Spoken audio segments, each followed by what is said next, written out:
So, for the past 4 years, my family had lived in an abject state of misery, as we had taken in a friend of the family who suffered a debilitating stroke. Aunt Avis was in her late 80s, and was an independent woman whose presence living in my house I mark as the point where home as a safe, loving place, a sanctuary, began to unravel. You know, Avis was once a fun-loving and free-spirited person, but now due to the stroke, she was constricted in more ways than one. Before the stroke, she would come and go as she pleased and say whatever the hell she wanted, with very little concern other than for herself. It was the way she chose to view her life and what she was content with. When she had the stroke, though, all that went out the window. Her independent lifestyle was shattered as she was forced to become dependent upon my family for even her most basic needs. Her brisk pace had been reduced to an odd shuffle where it would take her about 5 minutes to move 20 feet. Her stubborn refusal to use a cane was detrimental, as her newfound lack of balance left her prone to falling. She became an impediment to everyone in my house, as she would often stand in hallways where people needed to get by, having conversations with people who weren't there. Dementia was setting in, along with some of the most sad yet annoying tendencies. If you were to have a conversation with her, you could barely get a word in. I mean, in her head, she was the only person that had anything of interest to say. Any advice given to her would fall upon deaf ears. And if you left the room while she was talking to you, she would continue to talk as if you were still there. An hour could fly by, and you could come back to the room and she'd still think you were there. It's not like she was unaware of her state either. You know, it was more of a willful ignorance, sort of a refusal to acknowledge that she was old and what this debilitation had done to her. I mean, if anyone told her any different, she would either not listen or bring up a wrathful response. She would call out the very people who were responsible for taking care of her, for housing her, for feeding her, even wiping her ass because she couldn't even manage that. You'd think that we just put this person in a home, but we had a negative connotation of homes. The home was a place where the old go to die, where the establishment built to house them quickly drains them of their wealth, as they're forced to being taken care of by often neglectful orderly aides, often dying alone and unloved, cast off by the family which once took care of them as a burden too heavy to carry. You know, the thought of me or my parents in this situation was just too much to bear, so how could we do this to Avis? It was only the right thing to do to take her in. Over the 4 years that my family took care of her, Avis went from beloved, extended family member to necessary burden to an insufferable fucking nuisance. My family stopped going out together, so someone often had to stay home and make sure that she was okay and didn't hurt herself. I mean, we couldn't bring her with us. She would often complain and have trouble getting about. My parents often got into fruitless, screaming arguments with her as she would not listen to any of the advice they would give. Simple activities became a recipe for disaster. In particular, following her into the bathroom was always a nightmare. For instance, the toilet seat would be smeared with shit. There'd be dirty toilet paper on the floor. Sink handle smeared with shit. Just fucking shit. My father would have a conniption. Jesus Christ. Sometimes when she'd be alone in her room, she would try to turn up the volume on the television using the remote, except she would forget to take her thumb off the damn remote. And the volume would be so high that people would hear the PBS channel 4 blocks down the street. The worst, though, was when she would eat. It was just fucking like nails on a chalkboard. There would be rice all over the floor, food scattered on the placemats, food hanging out of her mouth. I mean, at least there were the dogs there to pick up the food, right? At least we got a little break there. You know, fighting against her debilitation and trying to give the woman a sense of autonomy was futile. The worst, though, was when she would get so depressed and damn my family, the people who took care of her. She would call my sisters little bitches, even though they would help her out, often grooming her and preparing her meals. She would curse my mother and father when they were the ones that took the time to help and take care of her. The stress of taking care of Avis had evidently aged them. The only person she still had any love left for was me. Any love that I had left for that woman is gone after those 4 years. Finally, my father had enough, and she had to move out the house. My uncle stayed with her in her apartment in Harlem for some time. This was after my suicide attempt, which sort of proved to be a catalyst to get her the fuck out of the house. My uncle could not suffer her either, because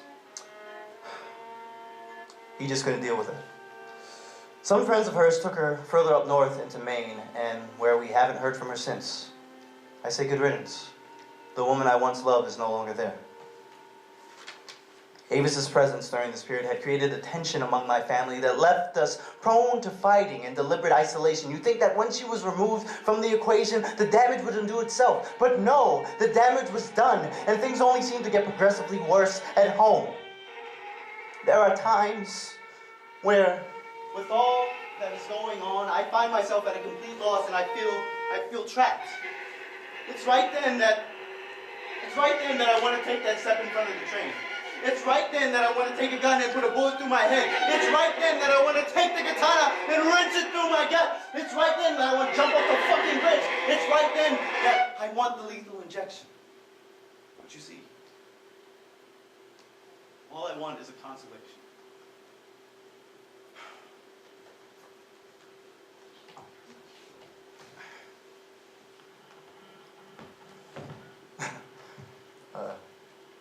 Sorry. It's a Thursday night. Thirsty Thursday, you know. I'm in such a delicate mood right now. It's pretty late and we've begun to watch the Coen brothers, A Serious Man. A Serious Man is about this mouse of a man, Larry Gopnik, who lives in the suburbs with his dysfunctional Jewish family. He has a pothead son who owes money to a drug dealer who's supposed to be getting ready for a bar mitzvah. He has this nagging and annoying wife who is having an affair with some schmuck that no one likes and wants to spring a ritual Jewish divorce upon Larry. His daughter is money hungry and vapid. His brother is also possibly insane and a mooch to boot. Larry works as a school teacher, and one day he fails an Asian student, wherein the student tries to bribe him to change the grade. Larry tries to confront this, wherein the father steps in and says that, "I'm going to sue you for character defamation, lest you accept the bribe and change the grade." All this while Larry's under review for tenure. You see, the movie is just a series of unnecessary and terrible events that Larry just wades through and lets himself get walked all over by terrible people. And you see, the thing about it is, if Larry just stood up for himself, this would merely stop. And no, he just bends over and takes it. Finally, things seem to start working themselves out. Magically, his son gets it together. He passes his bar mitzvah and gets the money for his drug dealer. His wife's lover drops dead of a heart attack. Larry changes the grade and gets tenure. Things are looking up. Then all of a sudden, Larry gets a cryptic phone call from his doctor's office saying, "Larry, we need you to come in for some tests. There were some complications." What do you mean? Like, I thought everything was fine. No, Larry, we'd rather discuss this in person. Would you come into the office? We'd like to run some tests. After being left with that cryptic message, Larry's son is left to return the money to his drug dealer. And off in the distance is this terrible, giant tornado just coming toward the fucking town, just a few miles off. The movie ends with this sense of inevitable hopelessness. It's a dark comedy. So, Shanice, my now ex-girlfriend, went on this wild rant about her hate of the church, Catholic school, the Bible, and her terrible experience with the faith to my friend Kareem. She was loud, man. It was hard to ignore her. Being raised in the Christian faith, it was a hard pill for me to swallow, I've never been devout, was never really fond of going to church. The whole routine wasn't for me. But with Shanice shouting such pure hatred for something I had growing up with me, it hurt. It made me angry beyond words. It put more weight on my doubt of an afterlife, of a higher power, of karma. It was, if she was just a friend, it would be easy to write off. But no, I'm in love with this girl. And she just keeps fucking going. I look at my phone, a missed call from Dad.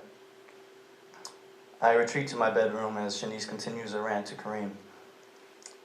I call my dad and he tells me that things are fine, but what I hear is they aren't so good. He tells me how he had an accident with the snowplow.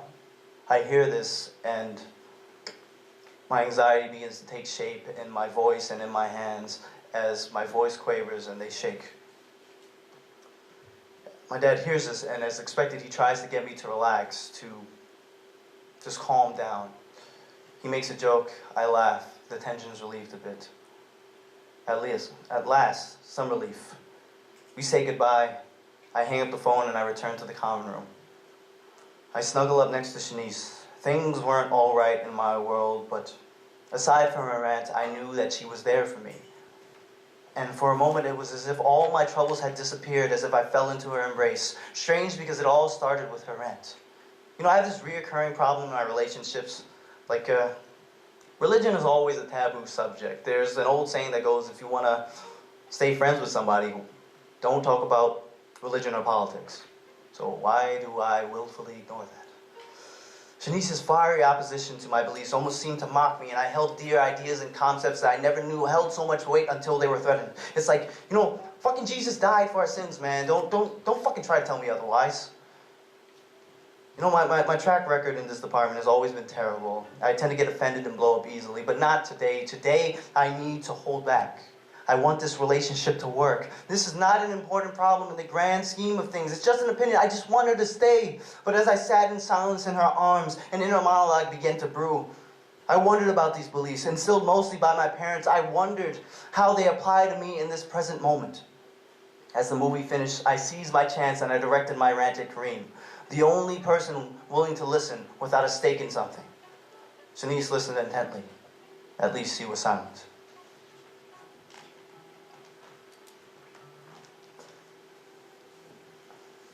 And I thought of my mother again.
Sound where it is I am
soft. I can take and I don't know, but I can't take nothing.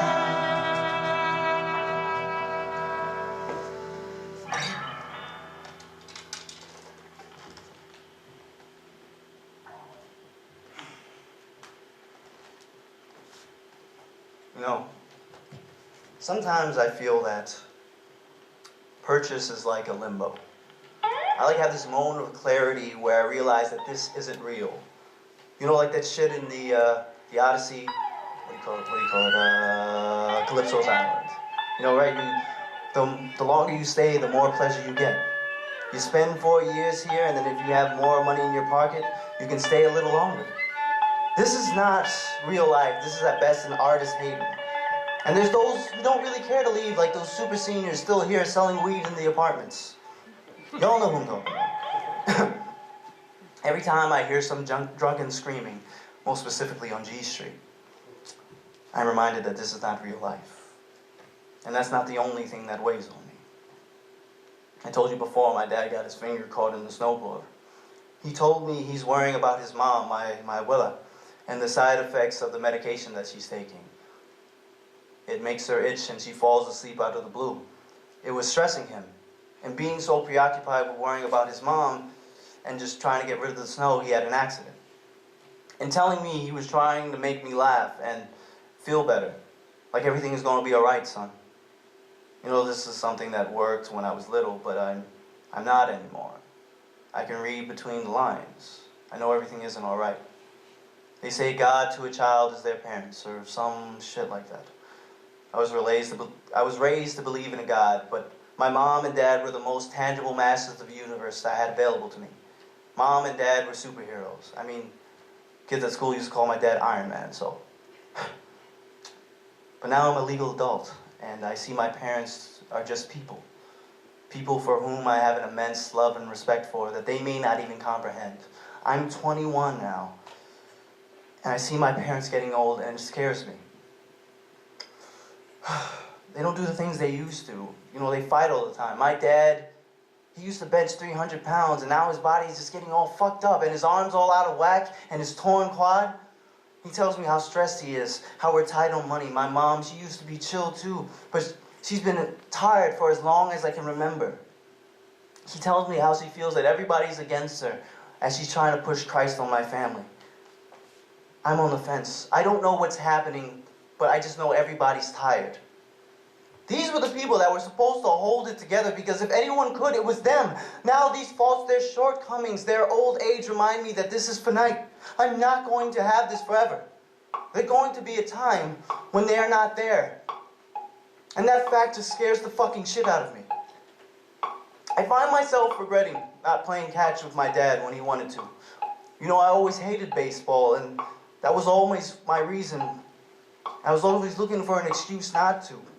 You know, he just wanted to spend some time with his son. I see that now. Or have me become a professional athlete, maybe a little bit of both. But in any event, his arm's fucked up. He wasn't joking when he told me that I wouldn't always have this chance, and the time came sooner than I expected.